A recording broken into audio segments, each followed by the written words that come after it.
Welcome back to your ABIC webinar session in Language Labs. Hello, everyone, and welcome back to your AVIC webinar session in Language Labs. Today, we're going to check our webinar on the future of work, exploring trends and challenges in the evolving workplace. I'm excited to dive into this topic with you today as we explore how the world of work is changing and what it means for all of us. Let's start by looking at why this topic is so important. The way we work is undergoing a fundamental transformation driven by digitalization, automation, and globalization. These trends are reshaping the nature of jobs, the structure of organizations, and even the concept of career paths. To understand where we were headed, it's crucial to understand where we've come from. Throughout history, the concept of work has evolved significantly from agrarian societies to the Industrial Revolution, where machinery replaced human labor, to the rise of the industrial era and the introduction of computing. We've seen dramatic shifts in how we work. Today, we're in the midst of another revolution. Technology is advancing at an unprecedented pace, leading to greater connectivity and the creation of new types of jobs and industries. This is changing not only the skills required for work, but also the way we collaborate, communicate, and innovate. So, what can we expect in the future of work? In this webinar, we'll explore current trends and future predictions, including the impact of technology, the rise of remote work, and the importance of lifelong learning. We'll also discuss how individuals and organizations can adapt and thrive in this rapidly changing landscape. By the end of this webinar, you'll have a deeper understanding of the forces shaping the future of work and practical insights on how to navigate this new era successfully. Firstly, let's discuss the role of technology in the future of work. Technology is not only changing the way we work, but also the nature of jobs themselves. As I mentioned, our automation and artificial intelligence are increasingly being used to perform routine tasks, freeing up human workers to focus more on complex and creative tasks. This shift is creating new opportunities for innovation and productivity, but also raising concerns about job displacement and the need of new skills. We need to talk also about the impact of remote work. The pandemic has shown us that remote work is not only possible, but also has many benefits, such as increased flexibility and reduced commuting time. However, it's also it also presents challenges, such as maintaining collaboration and communication among remote teams. As we look to the future, we'll need to find ways to maximize the benefits of remote work while addressing these challenges. Lifelong learning is another key aspect of the future of work. In a rapidly changing world, the skills that are in demand today may not be relevant tomorrow. Therefore, it's essential for individuals to continuously update their skills and knowledge to stay competitive in the workforce. We'll discuss strategies for lifelong learning and how organizations can support their employees in this endeavor. We'll also touch on the importance of adaptability and resilience in the future of work. The adaptability to adapt to new technologies, work environments, and ways of working will be crucial for success. Likewise, resilience in the face of challenges and setbacks will help individuals and organizations thrive in a rapidly changing world. It's easy to imagine a future filled with flying cars, holograms, and never ending viral videos.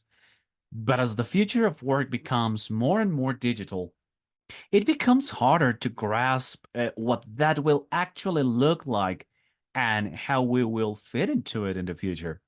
We have the opportunity to say, like, what is it that really takes the most advantage of people's ingenuity and creativity? There's always these moments where technology has forced us into a different direction, and in most cases, it's been positive. If you can think of robots and AI as helping you to remove the most redundant parts of your day in your life so that you can focus on the higher level thinking, I'm actually excited about that future. For the vast majority of us, the workplace is rapidly changing and it can feel like we're speeding towards the unknown. By 2025, 85 million jobs may be displaced by technological advancements, which is a scary number if you ask me. But at the same time, 97 million new rules may emerge that will be adapted to a new division of labor between humans, machines, and algorithms. There are a whole host of emerging industries that'll create a range of new jobs, uh, one of which is drone piloting. And in Atambi from Wingcopter, they are using drones to help improve people's lives. Let's look a little bit about what they have to say. Optimizing supply chains in Malawi, specifically delivering medicine. Transit is not possible through roads. So drones come in and help poorer and less advantaged people have access to medicine. And what's really interesting right now with the drone industry is we're seeing drone academies in Benin and Sierra Leone that are essentially addressing the skill gap in Africa when it comes to this high-tech technology. So I see drone technology being such an emerging market that allows for opportunities, not just in piloting, but in maintenance, in auxiliary staff, and in other sectors. For many people, automation is a scary word, because they think of machines that are essentially taking away their job. What we all have to realize is that through technology, we are actually going to have better standards, better skilled jobs, more opportunity, and traditional jobs will transition into new and more exciting jobs for the future. And in Atambi's work, as we saw, is representative of many of these new rules taking machines and making them work for us. In the same way that workers had to learn how to use the machines and tools in the first industrial revolution, now it's going to be up to us to learn how to use the tools of the future in this fourth industrial revolution, which means more people learning how things like software and robots function. There is a phrase that they say, you can teach an old dog a new tricks, but this is not going to fly anymore. People working today will see the share of their core skills change by up to 40 in the next 5 years. Reskilling will become key to this transition. The good news is that it's never been easier to learn new skills. For instance, many companies are prioritizing training to build a secure future for themselves and their employees, with 2 out of 3 expected to see a return on investment in reskilling their workforce. What's more, the internet has made self-education both accessible and affordable.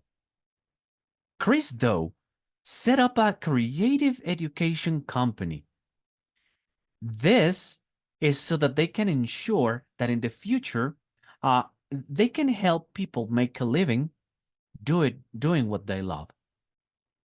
Let's see what this company is about.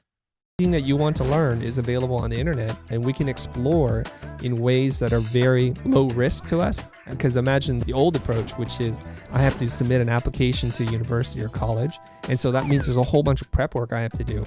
And even for some people, the admission fees and essays, the barrier to entry is just too high. In this way, I think, especially with all the resources, workshops, courses, ebooks, training, one-on-one mentorship, peer groups, all that kind of stuff, that's available at very low cost. So you can dip your toes into something, find out if this is a good fit for you, and then decide this is where I want to do a deep dive. And you can learn at your own pace, which I love. Doesn't seem quite as scary now, does it?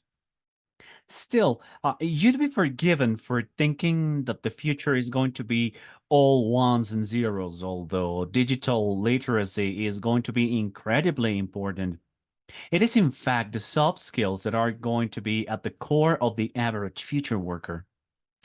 In a world where hybrid remote working will be more common, self-awareness and self-management will be working rules centered around employee well-being, and community will become more important, and emotional intelligence will be necessary for managers to provide proper support and foster happier, more fulfilled teams.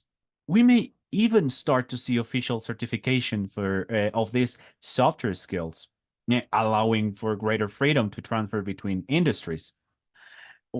One of these growing industries will be the care economy, with our ever-growing and aging population care for the elderly, the vulnerable, and children will become a high priority in a society that's increasingly putting well-being above other concerns. This sort of job will become more common as investment moves to social infrastructure. Andrea is discovering how investing in robots is making hospital care more human-centered. Even before the pandemic, we were already seeing the care sector being stretched and there being a renewed focus on how do we really kind of stem the burnout that people are feeling. If you talk to most nurses and clinicians, like the part of their job that they love the most is when they have that kind of deep connection with their patients. And so I think it's great if we can think of ways that automation, like Moxie, taking away some of the mundane delivery tasks, can kind of open up more time for the parts of a person's job that they really love. There may end up being more and more interactions that patients have with automation and technology. But in the end, that caregiving experience that you have that's really person to person, I don't see how that's ever going to go away. As you can see, far from the uncaring image of technology and science fiction, it can actually increase our capacity to take care of each other. It can also help us to take care of our planet. In the coming years, climate action is going to need to kick into overdrive, and this means two things: innovation and new jobs. Just one example of these jobs is coral farming. With more coral reefs dying off each year, coral restoration is more important than ever. But the current process is labour-intensive and requires an advanced skill set. However, people like Stephen are using technology to open up these coral farming rules to a wider group. Charm is a device that allows coral restoration practitioners the ability to grow thousands to hopefully millions of coral by the touch of a button. This robot will have on board the artificial intelligence and the ability to clean coral, feed coral when they're hungry, identify pests, and do the general maintenance tasks that a lot of people need to do but don't quite have the time or resources. There is a growing need for people to be working in this space for green technology, for sustainable practices. What we actually need is a group of people to say, this is the kind of future that we want, where we integrate technology with the environment and we flourish. And we want to have a job in an industry that promotes thriving. The future of work is coming for some. It's already here for others. And it can be a bright future that can improve our well-being and the well-being of the planet. So while automation can sound scary for some, with careful regulation and policies that promote equal opportunities and inclusion, there are ways it can make our working lives happier, more effective, and more human. Okay, as you may know, I'm going to be asking you a couple of questions. I want you to select the proper choice as it appears on the screen. Are you ready? Here we go. Question number 1. What does Andy Natambi's work represent in the video? You got 4 options. An example of how machines can work for us. B, an example of how machines will replace workers. C, an example of how machines can learn from humans. Or D, none of the above. Question number 2. What is mentioned as key for today's workers in the next 5 years? Your options are the need to change jobs at least once. B, the need of reskilling. C, the decrease in the use of core skills. D. None of the above. Question number 3. According to the narrator, what will be crucial for future workers? Digital literacy. B. Soft skills. C. The ability to work remotely. D. All of the above. Question number 4. What is mentioned as a growing industry that will require new jobs? Here are your options. A. The care economy. B. The entertainment industry. C. The automotive industry. D. None of the above. Question number 5. What is the main message of the video? A. Technology will completely replace humans in the workforce. B. Technology can enhance human ability to care for themselves and their planet. Letter C. Technology will only benefit a few privileged individuals. Or D. None of the above. Thank you very much for your answers. You will see the correct options displayed on the screen. Now, let's take a closer look at remote work, a trend that has gained significant traction in recent years, especially in light of the COVID-19 pandemic. Remote work, also known as telecommuting or telework, refers to the practice of working from a location other than the traditional office, often from home or a co-working space. This trend has been growing steadily, with more companies offering remote work options to their employees. One of the key drivers of remote work is technology. Advances in communication and collaboration tools such as video conferencing, instant messaging, and cloud computing have made it easier than ever to work remotely. This has allowed employees to stay connected and productive even when they are not in the same physical location. Remote work offers many benefits, both for employees and employers. For employees, it can lead to a better work-life balance, reduced commuting time, and increased flexibility. For employers, on the other hand, it can lower overhead costs, improve employee satisfaction and retention, and widen the talent pool by allowing them to hire from anywhere in the world. However, remote work also presents challenges. One of the biggest challenges is maintaining communication and collaboration among remote teams. Without the opportunity for face-to-face interaction, it can be harder to build trust and camaraderie among team members. Additionally, some employees may struggle with feelings of isolation or find it challenging to separate work and personal life when working from home. Despite these challenges, remote work is likely to continue to grow in popularity as companies embrace remote work as a permanent option.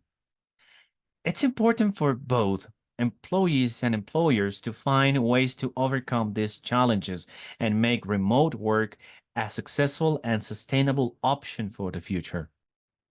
We will watch a video of a CEO in a company which will explain the process of how has it been to work with remote teams all over the world. Let's watch the video, and I'll be with you in a moment.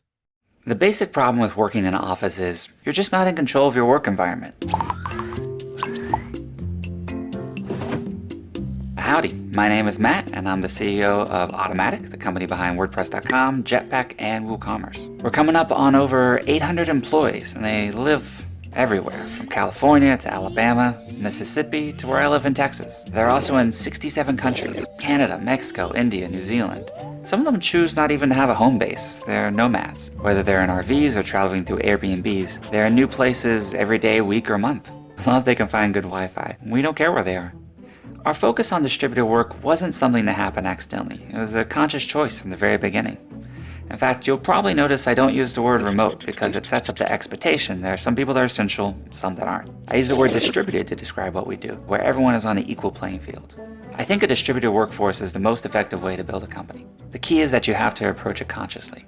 When we started WordPress, many of the first 20 hires were people who I'd never met in person, but we'd already collaborated online, sometimes for years. I wanted to continue that as the company grew for one simple reason.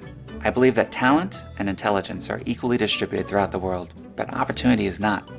In Silicon Valley, you have the big tech companies fishing from essentially the same small pond or bay. By making the company distributed, we can fish from the entire ocean. Instead of hiring someone who grew up in Japan but now lives in California, you can gain someone who lives, works, wakes up in the morning, and goes to sleep every night, wherever they are in the world. They bring a different understanding of that culture and a different lived experience day to day. At the base of the decision to go distributed, there's a desire to give people autonomy over how they do their work. Unless you're in a role where specific hours are important, you can make your own schedule. Everyone can have a corner office. They can have their windows. They can have the food they want to eat. You can choose when there's music and when there's silence.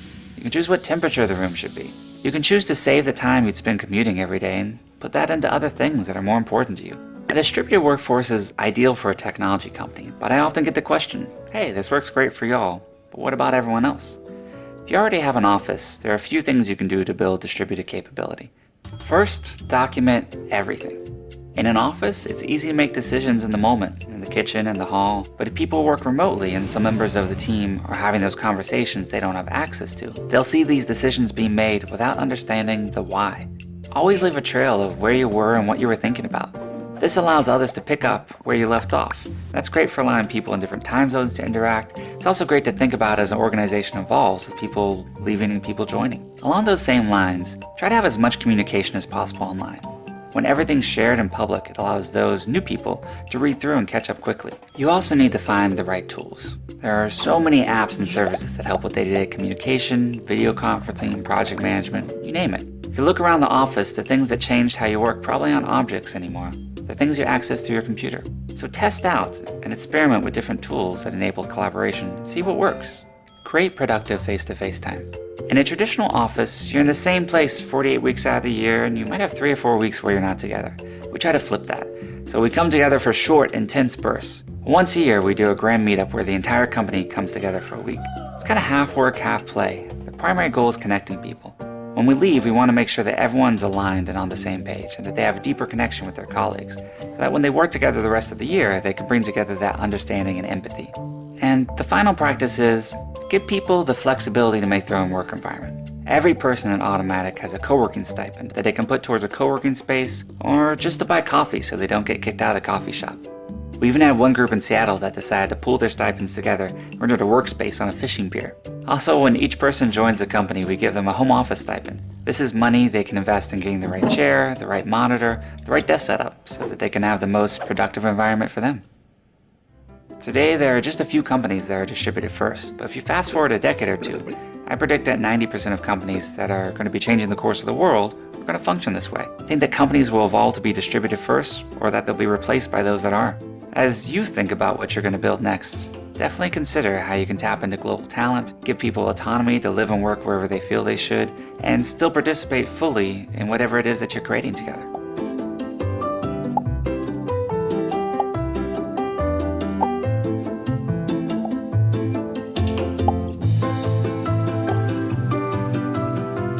As you may have noticed, the video talks about 6 important points. Number 1, emphasis on distributed workforce. This video highlights Automatic's deliberate choice to have a distributed workforce, where employees work from various locations around the world. This approach is seen as a way to provide equal opportunities for all employees, regardless of their location. Number 2, autonomy and flexibility. One of the key benefits of Automatic's distributed workforce is the autonomy and flexibility it offers to their employees. They can choose their work environment, schedule, and even location, as long as they have a reliable internet connection. On the number 3, we've got the global talent acquisition. By having a distributed workforce, Automatic can tap into a global talent pool, allowing them to hire individuals with diverse backgrounds and experiences. This can lead to innovative ideas and perspectives within the company. Number 4, documentation and communication. The text emphasizes the importance of documentation and communication in a distributed workforce. Since employees may not always be in the same location, it's crucial to have clear and transparent communication channels to ensure everyone is on the same page. Number 5, tools and technology. To facilitate collaboration and communication, Automatic uses a variety of tools and technologies. These tools help employees work together effectively, even when they are physically apart. Number 6, the predictions of the future. The text ends with a prediction that in the future, more companies will adopt a distributed first approach to work. They suggest a shift in the way organizations think about work and the workplace, with an increasing focus on flexibility and autonomy for employees. Overall, the video paints a picture of a company that values autonomy, flexibility, and diversity, and sees a distributed workforce as a key strategy for achieving these goals. Okay, question time. You need to answer true or false. Automatic, the company mentioned in the text, has over 800 employees. Is that true or false? Number 2, according to the video, Automatic employees are located in 67 countries. Is that true or false? Number 3, the text states that the term remote is preferred over distributed when describing the company's workforce. Is that true or false? Number 4, in a distributed workforce, everyone is considered to be on an equal playing field. Is that true or false? Number 5, the text suggests that the distributed workforce can attract talent from a wider pool compared to traditional office setups. Is it true or false? Number 6, one of the benefits of a distributed workforce, as mentioned in the video, is the ability for employees to set their own schedules. Is that true or false? Number 7, according to the text, documenting decisions and communication is less important in a distributed workforce. Is that true or false? Number 8, the text suggests that online communication tools are essential for effective collaboration in a distributed workforce. Is that true or false? Finally, number 9, face-to-face meetings are discouraged in a distributed workforce, according to the video. Is that true or false? Now, let's talk a little bit about the artificial intelligence. In the coming years, artificial intelligence is probably going to change our life, and likely the entire world. But people have a hard time agreeing on exactly how. The following are excerpts from a World Economic Forum interview where renowned computer science professor and AI expert Stuart Russell helps separate the sense from the nonsense.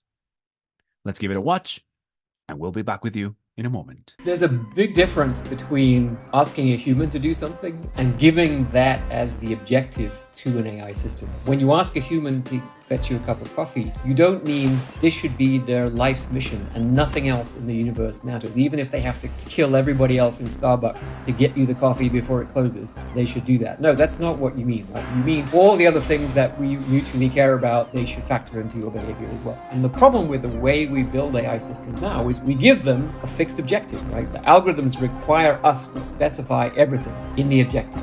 And if you say, can we fix the acidification of the oceans? Yeah, you could have a catalytic reaction that does that extremely efficiently, but, consumes a quarter of the oxygen in the atmosphere, which would apparently cause us to die fairly slowly and unpleasantly over the course of several hours.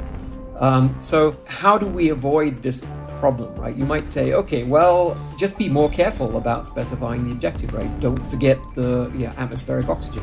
And then, of course, some side effect of the reaction in the ocean poisons all the fish. Okay, well, I meant don't kill the fish either. And then, well, what about the seaweed? Okay, well, don't do anything that's going to cause all the seaweed to die. And on and on and on, right? And the reason that we don't have to do that with humans is that humans often know that they don't know all the things that we care about. If you ask a human to get you a cup of coffee, and you happen to be in the Hotel Georges V in Paris, where the coffee is, I think, 13 euros a cup, it's entirely reasonable to come back and say, well, it's 13 euros. Are you sure you want, or I could go next door and, get one. And it's a perfectly normal thing for a person to do, right? To ask, I'm going to repaint your house. Is it okay if I take off the drain pipes and then put them back? We don't think of this as a terribly sophisticated capability, but AI systems don't have it because the way we build them now, they have to know the full objective. If we build systems that know that they don't know what the objective is, then they start to exhibit these behaviors, like asking permission before getting rid of all the oxygen in the atmosphere. In all these senses, control over the AI system comes from the machine's uncertainty about what the true objective is. And it's when you build machines that believe with certainty that they have the objective, that's when you get the sort of psychopathic behavior. And I think we see the same thing in humans. What happens when general purpose AI hits the real economy? How do things change? Can we adapt? This is a very old point. Amazingly, Aristotle actually has a passage where he says, look, if we had fully automated weaving machines and plectrums that could pluck the lyre and produce music without any humans, then we wouldn't need any workers.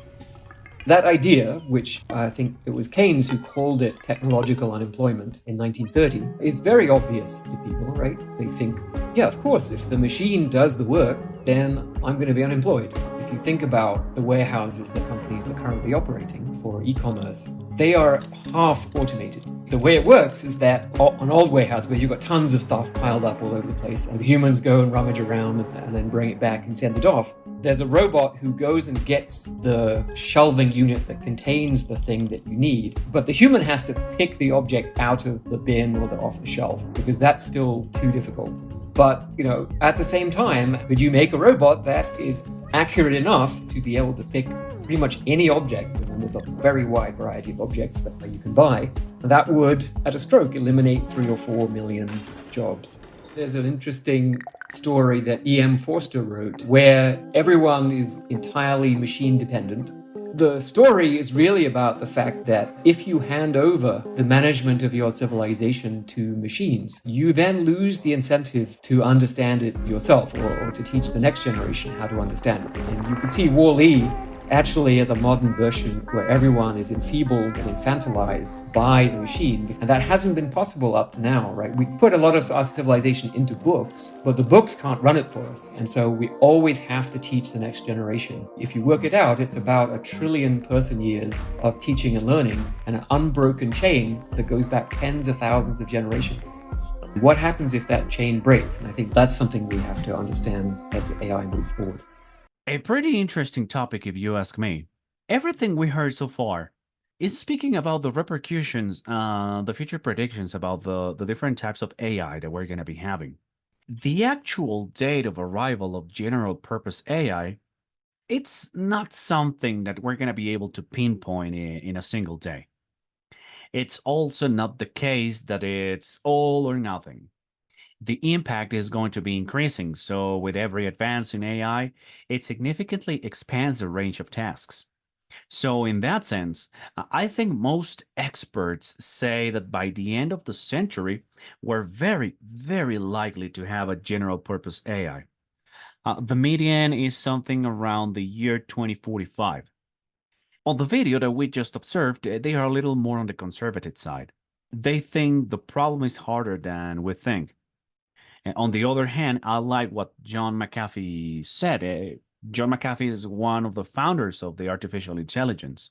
When he was asked this question, he said, I think it's going to happen somewhere between 5 and 500 years.